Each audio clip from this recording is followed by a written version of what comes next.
Eternal Father, I offer you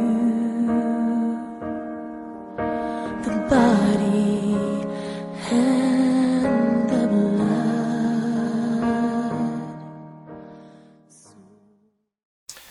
I take this golden opportunity, first of all, to thank you for having taken your time to listen to this powerful and glorious word of God that God has given me to share with you this morning.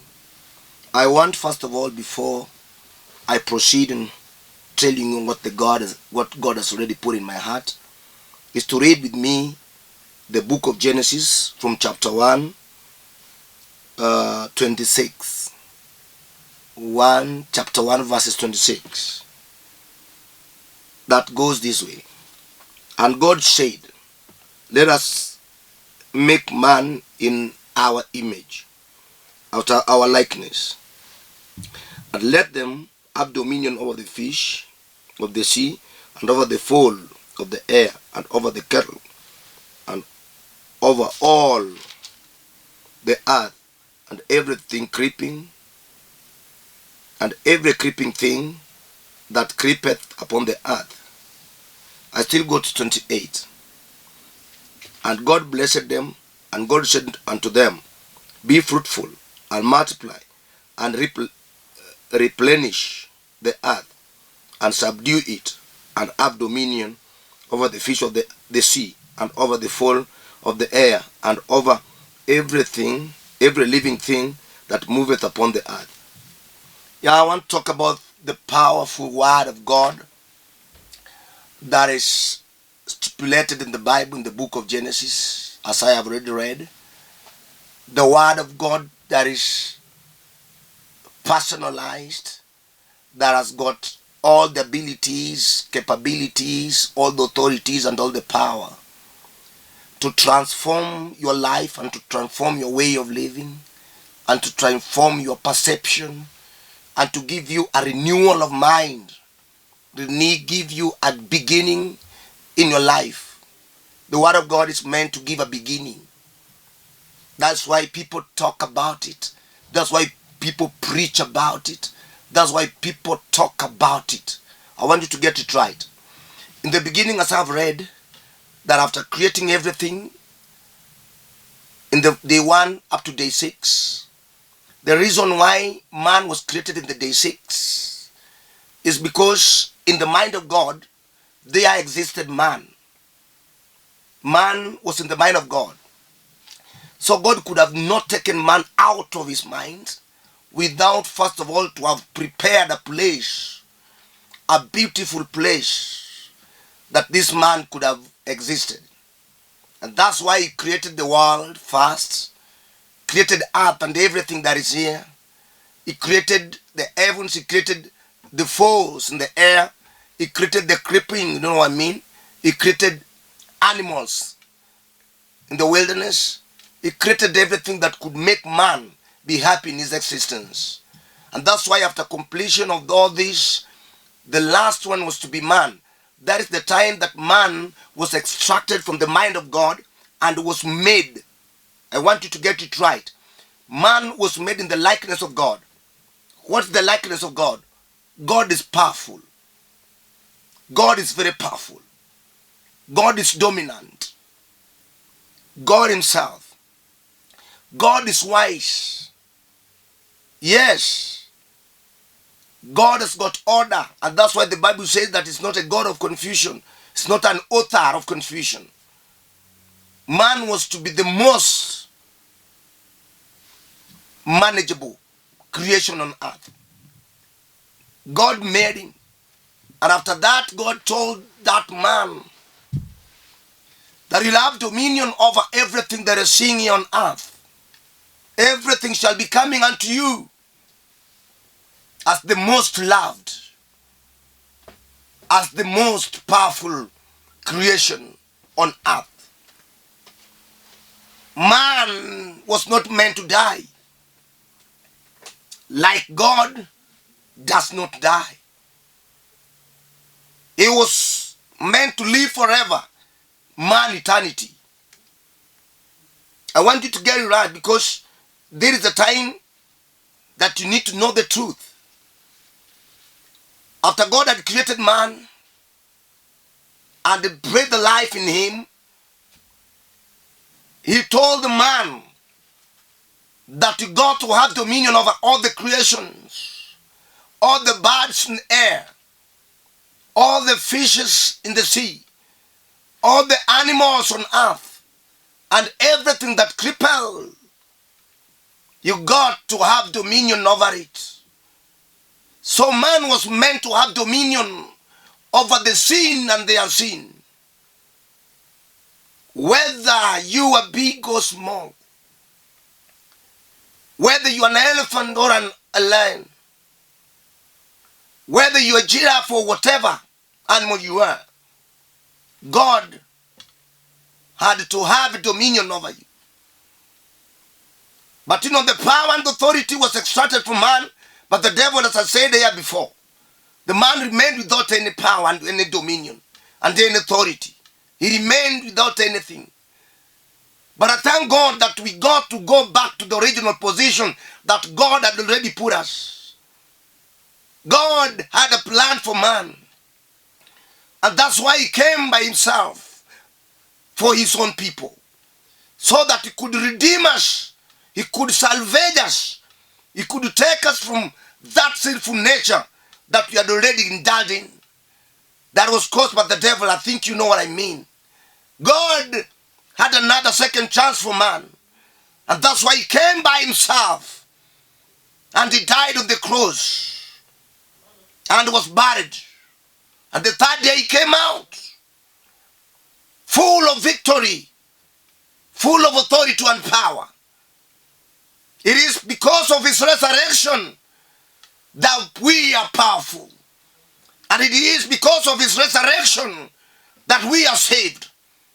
And it is because of his resurrection that we are right on the original position that we were meant to have or to be. Man was not meant to be defeated. Man was not meant to be brought down. Man was always meant to walk with God, to resonate with God, to term with God, to say and talk with God. He was meant to do that. He was meant to be indulged in the glorious environment that was already made by God. Man was the most loved creation. He was loved by God himself. Nothing bad was meant to hurt. He was not meant to have any rough life. He was not meant to have life full of intimidation and iniquities. Man was meant to live as a queen and a king, as a ruler of all the earth and all the air and all the sea. A man was given that position in the original. But I thank God, because after the power and the originality was not from us, God had a second chance for us. The Bible says that he gave his sons. That is, if you read from the book of John 3:16, that for God so loved the world that he gave his only begotten Son, that whosoever believes in him shall not perish but have eternal life. It is a second chance that everyone has been given. You and I have been given that second chance. Doesn't matter how much and far, no deep you've gone in your sins, God still has got the power to extract you from that and be his own child. I'm talking about a loving God. We were given that power of dominion, that we were to have dominion over our own life, to have dominion over our own finances. There are those who, after getting money, it is the money that dominates their life. What they had already arranged before getting the money goes off after getting that money. And they say that they don't know why or where the money has gone. They had a good plan, they already structured it out, but after getting the money, all the structured plan goes. It is because the man itself has got dominion over them. We got to have dominion over money. We got to have dominion over our marriages. We got to have dominion over everything that is here existing on earth. Yes, man was meant to have dominion. But what really sometimes makes me think that a man has nothing to dominate is because of what kills the man. Nowadays a man can even, especially in African context, can find an egg right on the way. And because of seeing the egg itself, you find that the egg makes this man start trembling, saying that somebody has already been with him, and from there he dies. An egg kills a man whose dominion was known, that could be even over the big elephants we are seeing. Now is dying because of an egg. Dominion has already been taken from him. The power and authority over the creations have been taken from him by the devil. I'm talking about the original position and the original plan and the original purpose for man. Mammon was to be over every creation that we're seeing on earth. He had dominion over everything. I'm asking you, how many things that have already put you down? Have you ever thought of being dominant over your life? You know, dominant over your jobs and over your businesses. Dominance over the families. Dominance over your career. That's the question I'm asking you. Man was not meant to be threatened by circumstances. He was not meant to be threatened by what we are going through. Man was overboard when it comes to dominion. And that's why the Bible says that God said that why can't we make man on our own likeness and images? I want to tell you one thing, that the image of God is an image that has no any sin. The image of God is an image that has no any evil doing. The image of God has got nothing to do with antisocial behaviors that we indulge ourselves into. The image of God is an image of love, is an image of intimacy, is an image of legacy, is an image that is portrayed right in the Bible, is an image that impresses God, image that brings God nearer to man, is an image that speaks on behalf of man unto God himself. That is the image of God that I'm talking about. And the likeness of God. One, we are serving a God that is so dominant. In everything that we do, God is there. In everywhere that we go, God is there. In every word that we speak, God is watching. Wherever we live, God is there. Whatever we do, God is there. Whatever action we take against our own people, God is there. We never do it without the presence of God. And that's why man was meant to be like God. God is all persevering. God is all forgiving. God is all loving. God is all empathetic. We not serve a God that is so hard-headed. We're not serving a God that is so God-hearted, the hard-headed. We're not serving a God like that. We are serving a God that is so empathetic and sympathetic. A God that can come for your rescue at the time of problems. A God that can come for you when people are ready against you. God that can give solution wherever it seems to have no solution. God who can uplift you from garbages to somewhere. God who takes people from grass to grace. God who can make you a table with the rich. God who can take you from one glory to another glory. Doesn't matter what social background you're talking about, what social background you might be coming from. We are talking about God that is so passionate about lives. God himself. Then whenever God wants to take you to another level, he does not ask anybody. When God wants to change your name, he does not ask anybody. When God wants to speak good of you, he does not consult anybody. He is God and is God. And that's why I say that whoever depends on him totally will ever reap, will ever say God is good, will ever enjoy the massive fullness of him, will ever say that God is all I need. But for those who doubt him, will never enjoy the fruits of his own kingdom. We are the kingdom dominants. We are enjoying the kingdom benefits. One of the things that make us enjoy is having dominion over our environment, having dominion over our situations and intimidations, having dominion over what we are going through.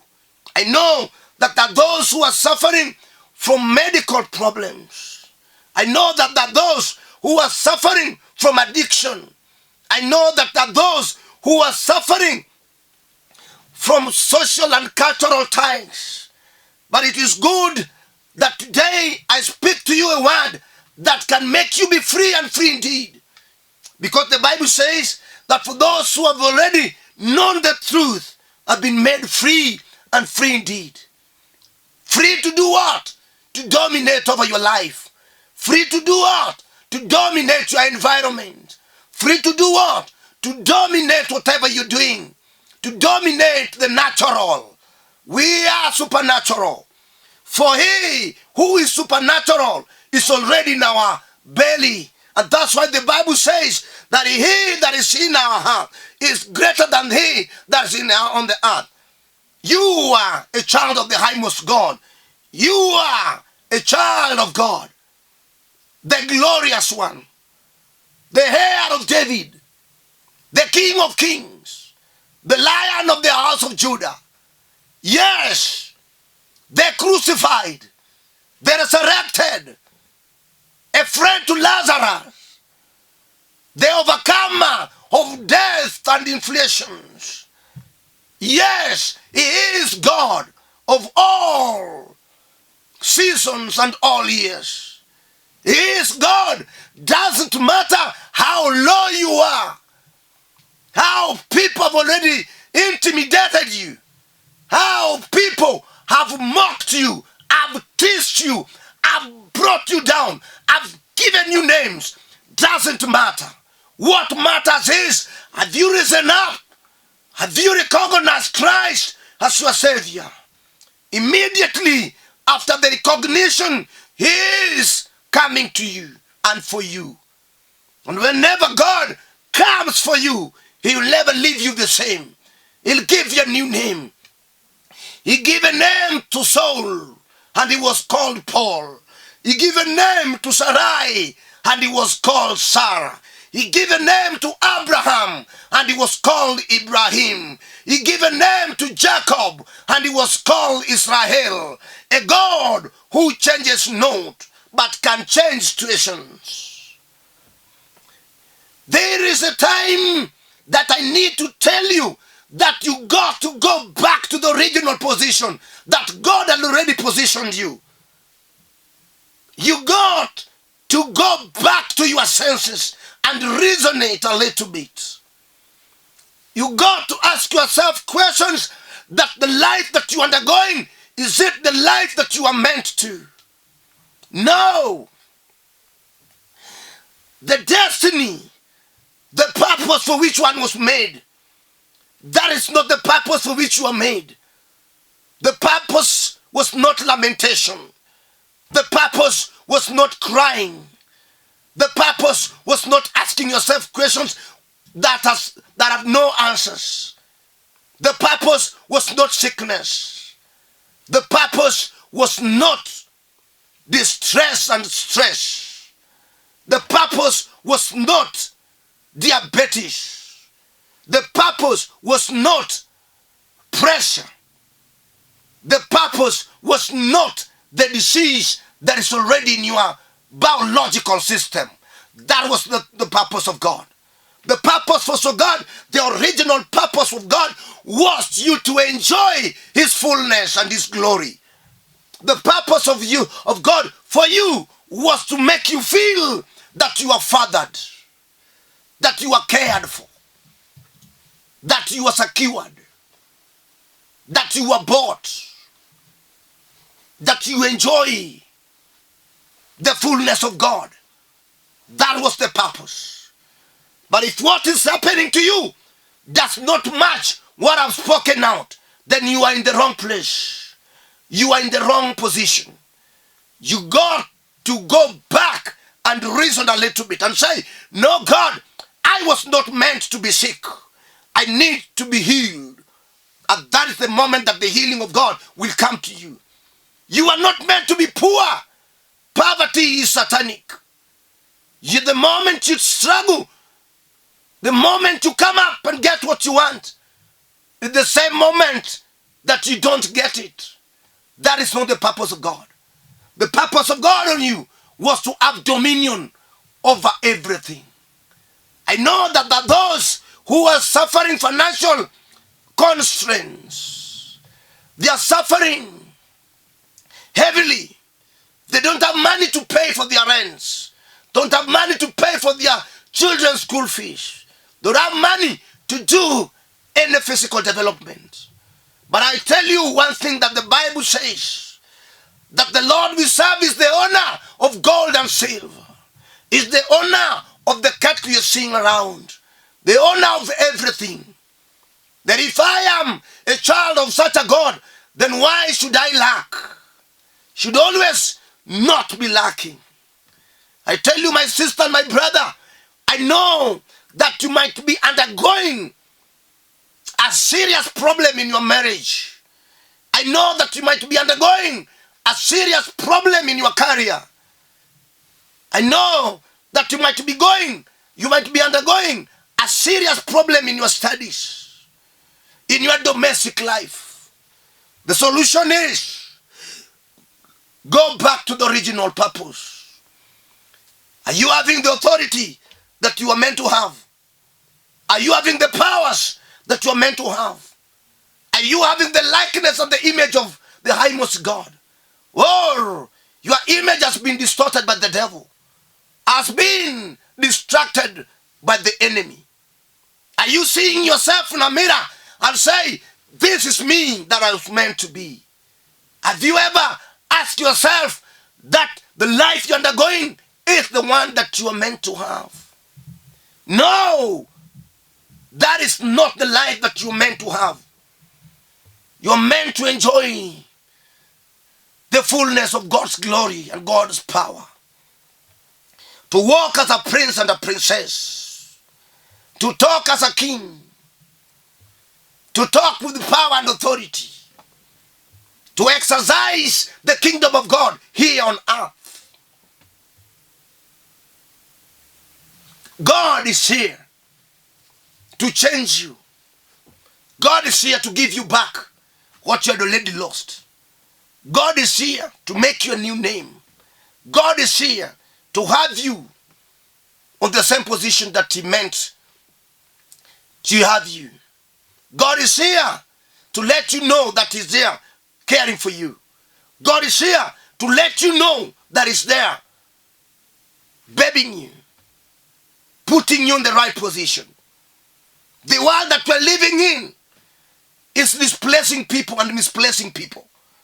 The world that we're living in is not a world that one should depend on. So many people have graduated in different academic areas, but what they are doing now is not what they learned in school. The devil has displaced them, and the devil has misplaced them. You can realize and come back to your senses and say, no, if I was to be an engineer, then I got to be an engineer. If I was meant to be a lawyer, then I got to be a lawyer. When I was meant to be a physician, then I should be a physician. When I was meant to be a musician, then I should be a musician. I should have dominion over my life. I want to pray for those who think that they are being misplaced and displaced by the devil. That the life that they are undergoing is not the life that was meant for them. I want you to be with me as I pray. Pray with me. Father, in the mighty name of Jesus, I take this golden opportunity to thank you for the word that you've given us, the word that has spoken to us. Father, I want you, Lord, to stretch your arms to those who are watching me, to those who are hearing me, and Lord, take them to the original position, the Edenic position. Lord, give them what they desire. Lord, have them in their right positions. Cover them with your mercy. Cover them with your favor. Lord, give them what they want. I know that the devil had already derailed them, but take them back to the track, Lord, to your knowledge. Yes, to your wisdom, to a new life. For the Bible says that new has come and the old has gone. Let the new come. Change their names. Give them names that promote you. Give them names that exalt you.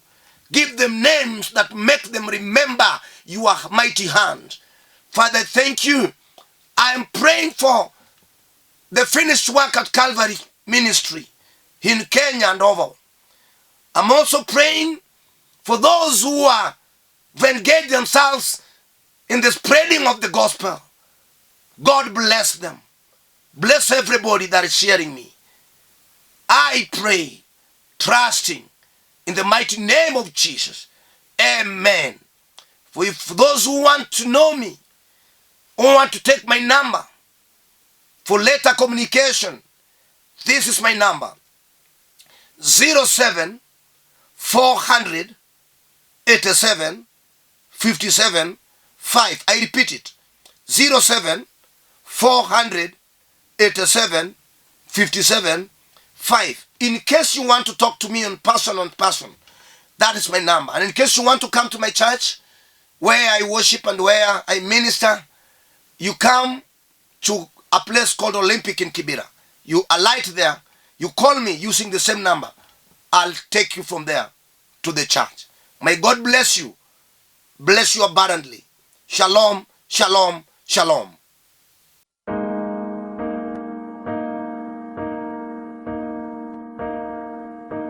Eternal Father, I offer you